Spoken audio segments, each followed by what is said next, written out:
Hello, it's been a while, isn't it? Today I'm going to do a dish that is a firm favourite of us, and it's ideally cooked around winter time, autumn. The sort of dish that you can do in a huge batch, freeze it down and then have it as and when you want. It's beef bourguignon. It's a James Martin recipe. I'm going to show you around roughly what goes in it. So if I miss anything out, don't panic. As usual, everything will be in the description box below, all the ingredients, the amounts and the method. So let me show you what goes in it. We have got, and this is like quite a pain in the neck to try and get hold of. James in his recipe says pearl onions, button onions, small shallots, right? Anyway, the Waitrose I go to has only got small shallots. So these are fantastic, these are perfect, they're basically miniature onions. So I use small shallots in this dish, and half of it will go in the main dish, in the main mixture, and there's also a dressing that I do here, a garnish, and half of these baby onions will go in there. You got your spuds for your mash, and I always do creamy mash. Me butter and cream and milk goes in the creamy mash. I use these, you've got to get one of these. This is the potato splicer, and the first person I ever saw use one was James Martin. Absolutely fantastic. There you go, you squash your spuds in there when they've been boiled up and they come out lovely. And then what I do is get a wooden spoon, mix it up in there with the wooden spoon, butter, cream and milk, a bit of salt and pepper, beautiful creamy mash. In stock pot, glug of olive oil. I'll be frying off my beef, my pancetta in a second, and there's butter and olive oil in the pan for the mushrooms and the onions. My beef here, I dredged the beef in seasoned flour. So I'm using actually Aberdeen Angus diced beef here. Normally I use diced chuck steak, but Aberdeen Angus today. So what I do is I get a dollop of flour, chuck that on a plate, season it with salt and freshly ground black pepper, and just mix the beef around in it, and that'll be fried off in batches in a second. I've got your pancetta. Now half of that will go in the mixture with the beef and be fried off, and then half in the dressing. Over here you've got an array of mushrooms. You've got chestnut mushrooms, and then you've got baby button chestnut mushrooms. You ain't going to believe it, it's taken me about 8 attempts to get that right. Baby button chestnut mushrooms. Garlic, there'll be a garlic clove goes in there, finely chopped, and then a bouquet garni, which will be flat leaf parsley, thyme and bay leaf. 500 millilitres of decent wine, good quality wine, or Burgundy, which is bloody expensive. Then you've got 50 millilitres of brandy and some beef stock, which will go in there. Right, let's get cracking. Right, so let's start frying off some pancetta.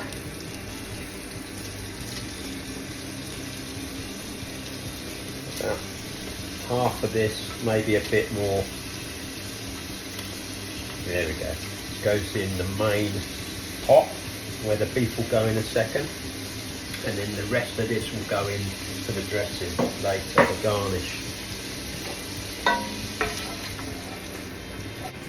Right, so let's leave that to fry off for a couple of minutes, and then we'll add our beef to that. Now you can see that pancetta's rendering out all that beautiful fat and those juices, which also obviously adds more oil to the pan to add in the beef now. Now I'm going to add the beef that's been dredged in the flour, the seasoned flour, the salt and freshly ground black pepper, and it's dredged in the flour to thicken the mixture up. So chuck our beef in there now.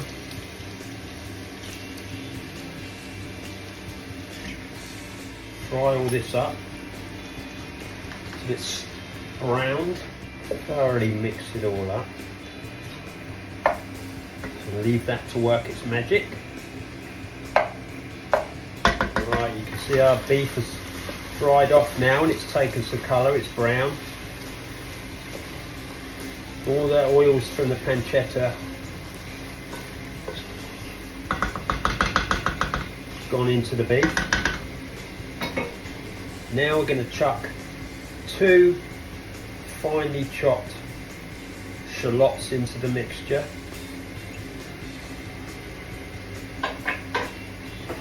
A finely chopped garlic clove. Now I do things, I mean, like everybody, you know, when you do a recipe, you always add your little bit that you do that's different. Now James, he always puts a crushed garlic clove in here, but I always prefer to finely chop it. I don't know, you can probably see that as well. That's this is where my potatoes will boil for the mash, and I always pop in salted water, and then I always pop a garlic clove in there just to add a little bit more flavour. So right, we're gonna leave this now for another couple of minutes to allow the garlic and the shallot flavour to be taken into the meat mixture. Oh, starting to smell lovely now. Always tell when it starts to smell nice because bear suddenly appears. Either that or to get another glass of wine. Ooh, that is lovely. Now let's add our 50 millilitres of brandy. Just burn that off. Reduce that down enough to deglaze the pan, and then the red wine goes in a second. Deglaze in the pan and adding flavour to that meat mixture. This is another thing that I do. These are little dessert pots, dessert dishes. When you buy a dessert from the supermarket, have after your meal, I keep these dishes, clean them out, and they're perfect for putting your ingredients in.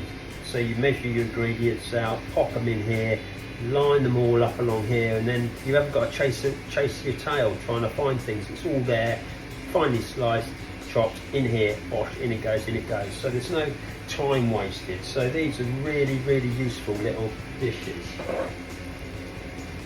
Oh, smell the alcohol.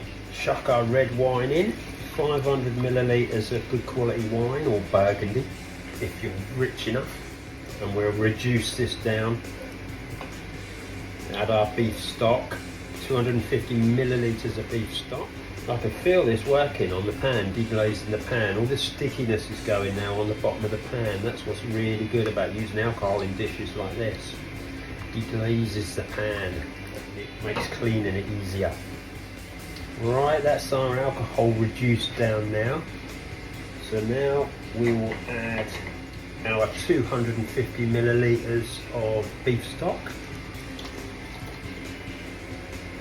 That's at a nice simmer now. I'm going to add my Bouquet Garni. Pop the lid on. Oops, wrong lid. Pop the lid on. And we'll leave that for about 2 hours now. Now you see the potatoes, I always chop into nice, manageable, bite-sized pieces. Now the reason I do that is because obviously they soften up quicker, ready for mash, and they fit in the splicer better. See the slicer, these, when they're cut into bite-sized pieces like this, they fit easier in the potato splicer, so it's not so emotional trying to mash them up. When there's about half an hour to go, I will lightly fry these chestnut mushrooms and these baby onions, and they will go in the Bourguignon mixture then. Then I will fry off the garnish, the pancetta, the button mushrooms. Now this is again where James, he will leave the button mushrooms whole. I prefer to finely chop them. They come up nice and brown and lovely then with the garnish and the crispy pancetta. And there's some shallots finely sliced that go in the garnish as well. And then you literally just sprinkle a bit of fresh finely chopped parsley on top afterwards. Oh, lovely. And at about the same time, boil up the potatoes, put them in the splicer, mash them up. Jobs are good. Anyway, I'm going to sit down for about half an hour or so now, have a can of trip. Right, so I'm bringing my potatoes to the boil now, ready for the mash. And we're frying off some olive oil and butter. And I'm going to fry off my baby onions.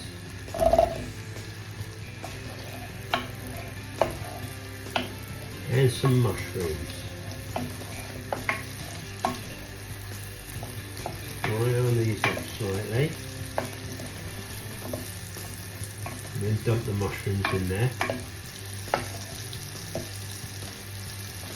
And then this will go in the main mixture for the last 20 minutes, half an hour, while we're mashing our spuds. And at the same time the spuds are doing, we'll be frying off our garnish. Now the onions have taken on some colour, so we'll chuck in our chestnut mushrooms into our butter, hot butter and olive oil mixture. Lightly fry these off, then pop them in with our meat, our Bourguignon mixture. Thoroughly coat them in all that lovely butter and oil. Look how it soaks it up. There's loads of oil and butter in there, and the mushrooms, the second the mushrooms hit the pan, they soak everything up. Right, so let's remove our Bouquet Garni.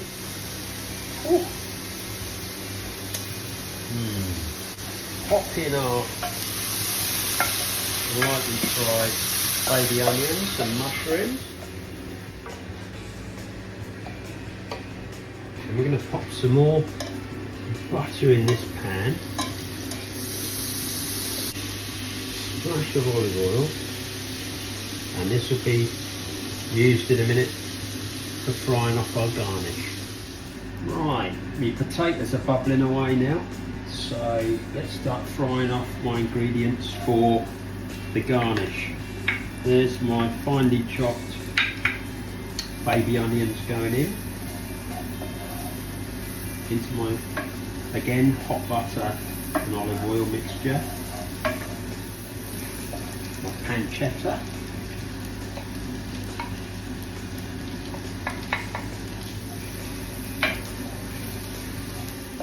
Now let's chuck my chopped up button mushrooms in there.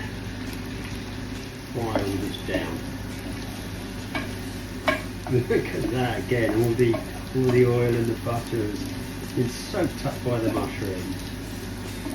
Lovely, lovely flavours. Right, now let's decant my potatoes into my colander. How hot is that? Yep, it's pretty hot. Now that goes back here, and I keep that pot here on a very, very low heat. Pop the milk in here, double cream,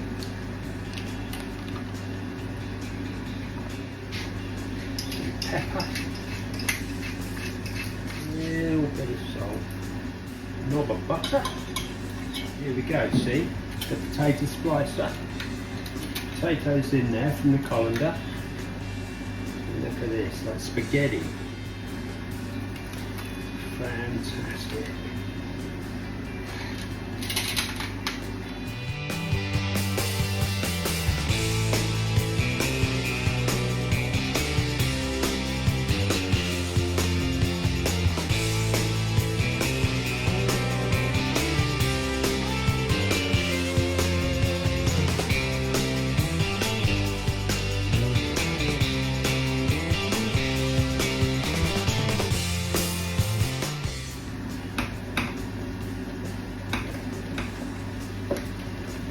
Look at that. Yeah, is your creamy mash.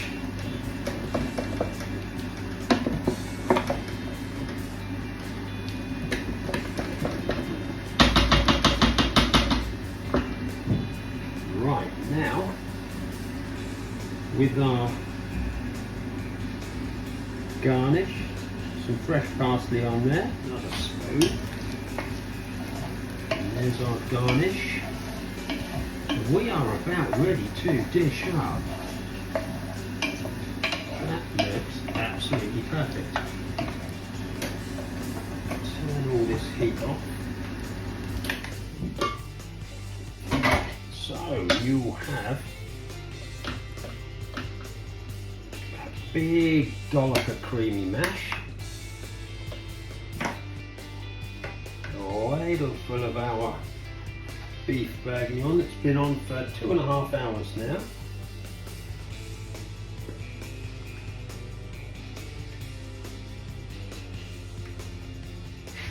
Spoonful of our lovely garnish.